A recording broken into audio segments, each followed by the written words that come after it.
And Rachel and Leah answered and said unto him, Is there yet any portion or inheritance for us in our father's house? Are we not counted of him strangers? For he hath sold us, and hath quite devoured also our money. Genesis 31:14 and 15. Now they're saying that certainly as the daughters of our father, they should receive some inheritance, and that ought to keep Laban from being so antagonistic. But friend, I could not get that out. But friend, old Laban cannot be trusted. Uncle Laban couldn't be trusted. Unfortunately, there are many Christians today who demonstrate in the way they handle their money and the money of others they can't be trusted. This is, I feel, a real test of an individual. I could tell you some stories that make your hair stand up on end. Christians and Christian leaders do things with the money they ought not do. For all riches which God hath taken from our Father, that is ours, our children's. Now then, whatsoever God hath said unto thee, do. Genesis 31:16. I admire these two women. They tell Jacob to do whatever he wants to do. They stand with him, and apparently they feel their father has robbed them. What? This section is entitled Jacob Flees from Laban. From Haran. Oh, from Haran. Okay. Okay. That's okay. Well, okay. My eyes, it look like Laban. I know. It's because we were talking about Laban. The H looks like an L, and the R looks like a B. Okay. I can see that. That's the reason you're reading. I know. Then Jacob rose up and set his sons and his wives upon the camels. He carried away all of his cattle and all the goods which he had gotten. The cattle of his getting, which he had gotten in Padanaram, for to go to Isaac, his father, in the land of Canaan. Now, yes, I did. You listen, okay. And Laban went to shear his sheep, and Rachel had stolen the images that were her father's. Genesis 31:17-19. Here is a revelation of something that is quite interesting. Jacob rises up, leaves post haste again. And you remember that this is the same way he left home when he was escaping from his brother. Now he's leaving his uncle. But it is not all his fault this time. It's obvious that he is prepared for this. He has all the cattle and the servants ready to march. Rachel had stolen the images that were her father's. I told you that they were in a home of idolatry. God didn't want Jacob's boys to be brought up there. But you see, Rachel had been brought up in a home of idolatry. She wanted to take her gods with her. What a primitive notion she had. Even Jacob thought he could run away from God when he left his home as a boy. But at Bethel, God appeared to him, and he found he couldn't run away from God. In fact, many years later, David wrote, Whither shall I go from thy spirit? Or whither shall I flee from thy presence? If I ascend up to heaven, thou art there. If I make my bed in hell, sheol, behold, thou art there. Psalms 139:7-8. That is, death won't separate you. If I take the wings of the morning and dwell in the uttermost parts of the sea, even there shall thy hand lead me, and thy right hand hold me. Psalms 139:9-10. You won't get away from God by even going to the moon. You simply just cannot get away from him. Reckon those people said they went to the moon thought they could get away from God. I think that's why they named their ship Artemis. They thought they could get away from God, but they didn't realize they weren't able to. No, they was just getting closer to him. Look out. And Laban went to shear his sheep. Jacob waited until Laban went to shear the sheep, Probably Laban went a few miles away from home because the sheep grazed over a very large area in that day. In fact, they still do, for that matter, because it takes a large area to feed them. While Laban is away from home, Jacob just forgets to tell him that he's leaving. And that's Jaber and McGee's commentary on verses 14 through 19. Let's look at Chuck Smith's commentary on verses 14 through 19. Our father has used up our dowry, is what they're saying. He spent it. He's supposed to save it up in case you kick me out. Yeah. Yeah. It's alimony in advance, remember? Yeah. Exactly. And like a stranger to him. And then we have the little idols here. Remember, I talked about this last time, how that there seemed to be all this superstition in chapter 30. You had, he would show them rings to get them ring striped and stripes to make them striped, and supposedly that made them put it in the gutter, made them want to reproduce, and then the mandrakes of Leah, the Rachel.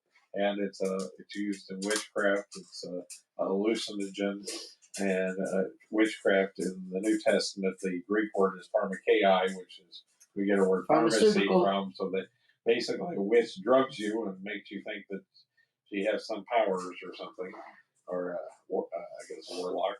And then what was the? Oh, and then Laban was consulting his little idols that Rachel has stolen now. And so they were little. It's a big mess still. Yeah. Even though they're not sacrificing babies to Molech, and they're not, eating and drinking blood, and so you worshiping Satan like back in the Canaanite land. They're still messed up. Yeah. Gilead is about 300 miles away.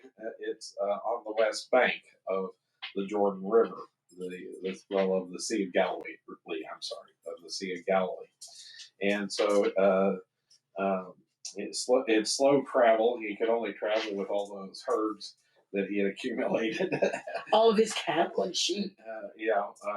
Probably 15 to 20 miles a day, which doesn't add up, but he probably had 90 miles a head start. He'd separated 3 days' journey from Laban's flock, so he moved his flocks over there closer to home. Yeah. And then, and then Laban had to probably finish up the shearing of the sheep.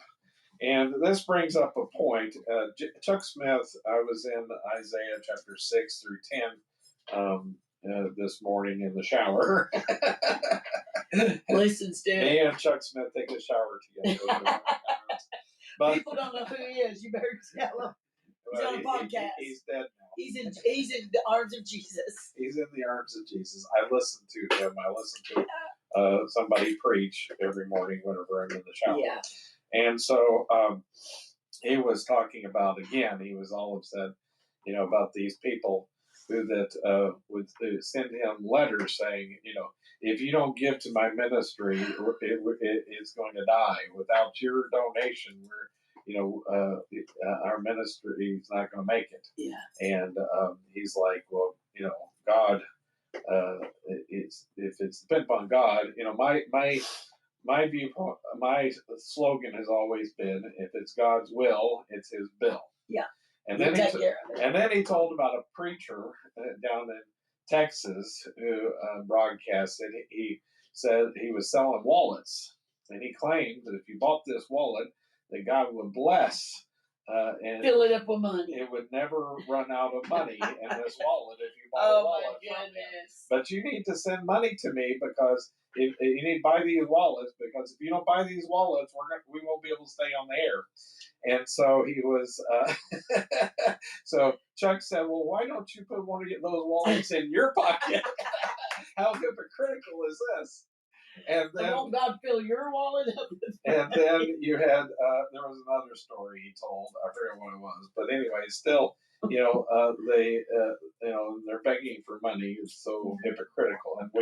And we just listened to a podcast, that was so sad to learn. Like I told you the other day, I had Baptist. Was it Baptist Health or St. Joe? I can't remember. It doesn't really matter. But one of them is still the same difference. St. Joe. St. Joe sent me an email begging for money, Yeah. asking for a tax deductible donation.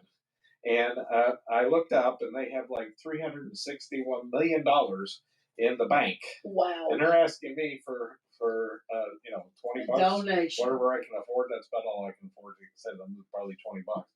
And so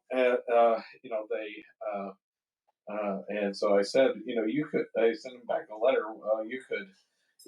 You could help 12 13 million people with, because they spend about 25, the average patient spends $25,000 at a St. Joe. Yeah. And so they could help 12 or 13 million dollars with 12 or 13 million people with the money they have saved up. They could. And I told them, well, they're killing people anyway. They just need to go out of business and donate that to the poor.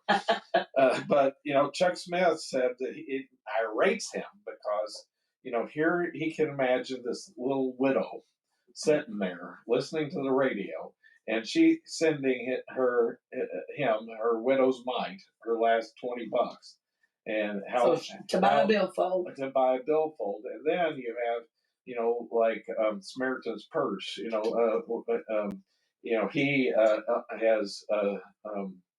has like $180 million worth of airplanes. So that these people can jet around the world with your money, and and he has a Bronco. That's right. He took a Bronco into Alaska so that he wouldn't have to walk a quarter mile from the airport to his condo up there. And they had to order it special. Yeah, they had. Well, I mean, you couldn't that year. Supposedly, you couldn't get Broncos. Right. But anyway, it's just sickening how that these people will play on the hearts of people. These and instead of using it, it's one of the things even locally. I mean, when I was at Liberty Avenue, I had donated the money where I got my settlement for my car wreck. I gave the church $25,000, and I gave the pastor $5,000. I think that's what I did, but maybe three. I gave him $3,000. Maybe that's what it was, and 27 to the church.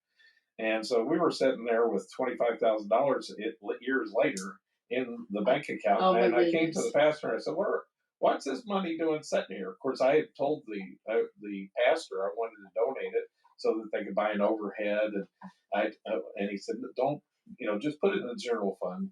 Don't designate it, because I hate designations, because then, we can't use it unless we use it for designations, which is mishandling money. If you don't, they should use it for what the person wants them to use it for. And so he said, well, I mean, we don't know what we might need it for, but, they did blacktop that parking lot. That's good. Later, at least they finally used it for something. Yeah. But there's no reason for I always thought whenever I was working with Cub Scouts, they talked like that they had to zero out their accounts every year. And then that's why they had the popcorn drive at the beginning of the year, was to get money to kickstart their nonprofit. And so I thought that's until I had a nonprofit, I thought the nonprofits had to zero out their money every year. Why would you keep savings around, especially $2 billion? Or the Mormons, they have almost $400 billion. Wow. For what? Yeah. Well, don't they help out the poor and the homeless? For the 7 years of famine that's coming.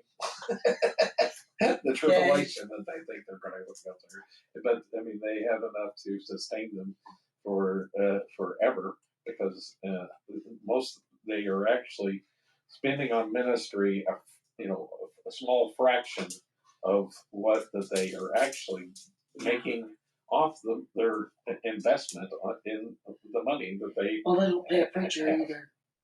They don't pay a pastor. They don't have a pastor. They don't? Nope.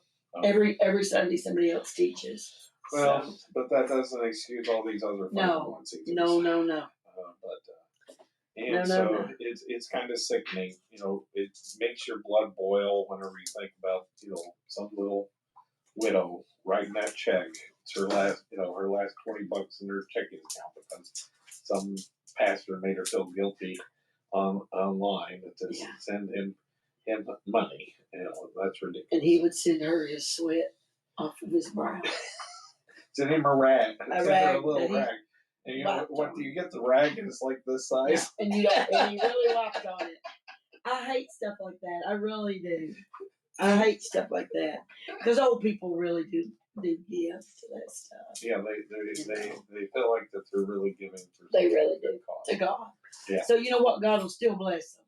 Right, but give it to a ministry that you can really see, your local church, or something that you know is getting out the word of God. I even think WLJC is a good place. Right, WLJC is a good place, but get a word that you can see it working. That's one of the bad things is I have these people on Facebook that's halfway around the world, and they are hitting me up for money. There's orphans that's going to starve to death this month. Yeah. And I'm like, well, I actually need money for a bus. Yeah. The whole ladies. The whole ladies from CR. Rehab to her CR. So I'm sorry, but I need. I have a ministry that needs that I need to use the money for, and so if you I guess that's what I've always done is provided for my own ministry. Well, that's what God wants you to do. Right. And so, because it was interesting the next time around, when I came to Brother Charlie to give him money, whenever I came across some money the next time, because I started flipping houses with the money I got from my car wreck. Yeah. I brought him what I would give, 10% to the church, but I give 10% of that 10% to the pastor. Right. And he said, go start you a bank account that you can. you have all these ministries so that you can fund these ministries. He was good. That was good advice. Right. Well, he knew the church wasn't going to give me any money for my ministries that they and so he said in a treasurer's meeting one time, the treasurer told him, "Well, we can't give Tony Ball any money. He'll just spend it." That's not true. And Charlie said, "What would be wrong with that?" That's true. Because I would be spending it on evangelism. Yeah, you always did. Getting out the word. He always does. I spend it on tracts and Bibles. Yes, exactly. That's what at that time. But and so that I've went on long enough. That that concludes section verses 14 through 19, and now we move on to section verse 26 through 31. Okay.